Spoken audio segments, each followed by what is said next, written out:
Hey guys, I'm Basil, this is the Sony Xperia Z1 Compact and you're watching our video review. Now the Z1 Compact announced at CES 2013 is already in our hands with its smaller body but all the power of a flagship. How is it after a couple of weeks of using it? We're going to start off by talking about that design, and as you can see we've got the yellow/lime green version. It's available in a range of colors. You've also got a really cool hot pink one which we were quite partial to as well. Not only does it look fun and look cool, it can also look demure in black and white, and it feels very, very solid. This thing has an aluminium frame, glass front and back, and it looks classically styled, just like Sony's Xperia Z1 and Z before it. Now, our design highlight has to be the waterproofing. You can drop this thing in water, you can leave it underwater for half an hour. It's IP58, I think it is, certified, so that's immediately off the bat going to set it apart from the Mini competition. Our probably least favorite design thing is going to be that camera button. While we love having a camera button on here, which means you can just power up the camera from anywhere by pressing that button, it is fiddly, it's small, and I have massive hands, so that's probably why it's my personal gripe. But if that's our biggest gripe with the entirety of the design of this phone, it is definitely doing something right.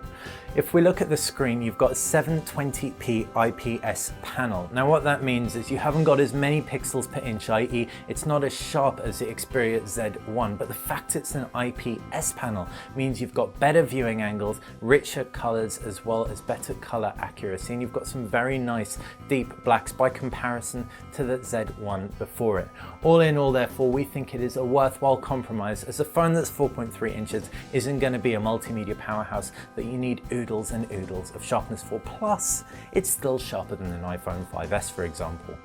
Inside that screen it's Android 4.3, and it's Sony's take on Android, which is always very clean, very simple. It's a traditional pull down notifications bar applications tray system, but it is done in a very elegant way.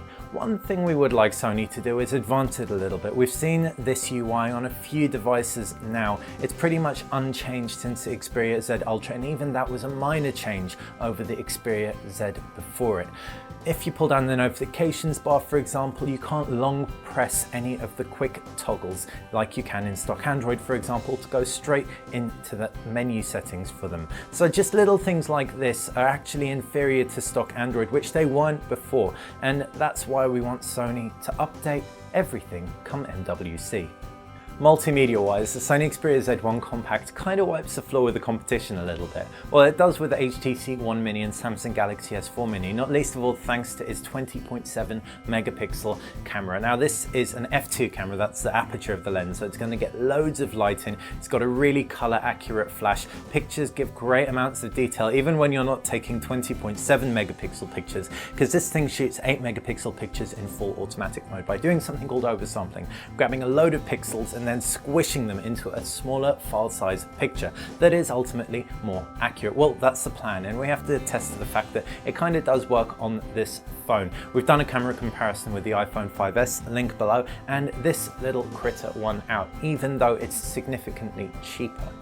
So what's so good about it in terms of the camera? Well, the range of shooting modes to start off with, but when it comes to picture quality, it also delivers a really good amount of detail and a very color accurate flash as well. Macro performance is second to very few devices indeed, and all in all, for the price and for the size, you aren't going to do much better. Videos recorded in full HD, 1080p, and digital image stabilization on it is very good as well, so we can't be anything but impressed with the Z1 Compact on the imaging front.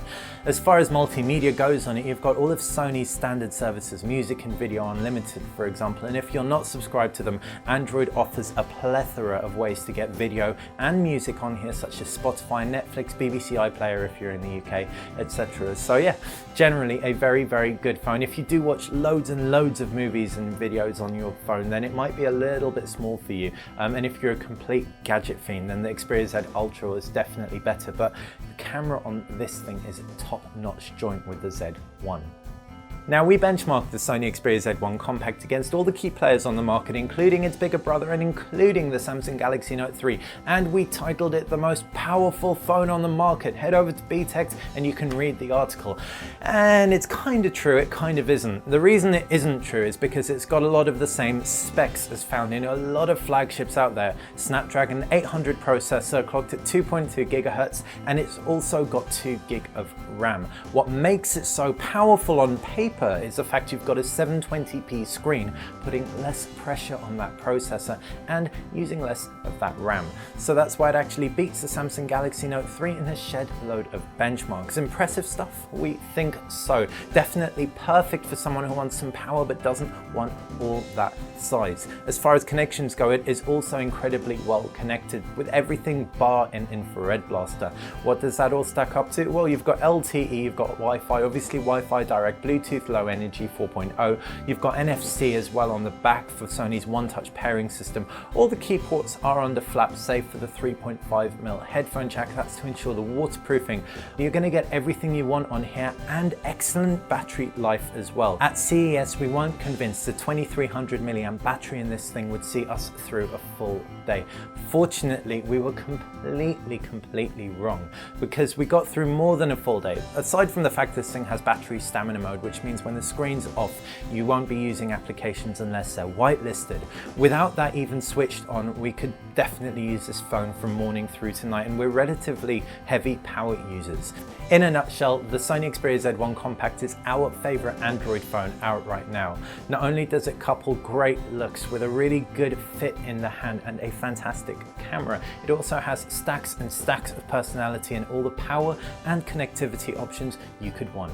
Hopefully you've enjoyed our review. We've certainly enjoyed reviewing this phone. If you have any questions about it, fire them in the comments section below if you're watching this on YouTube. If you've enjoyed the video, click the like button and subscribe to the channel as well. Make sure you head over to btext.com where you can find the latest news, reviews and some really cool deals as well. Thanks for watching. Enjoy the video? Click the subscribe button on the bottom left-hand side of the screen, and on the right side of the screen is where you will find 3 hand-picked videos for your viewing pleasure.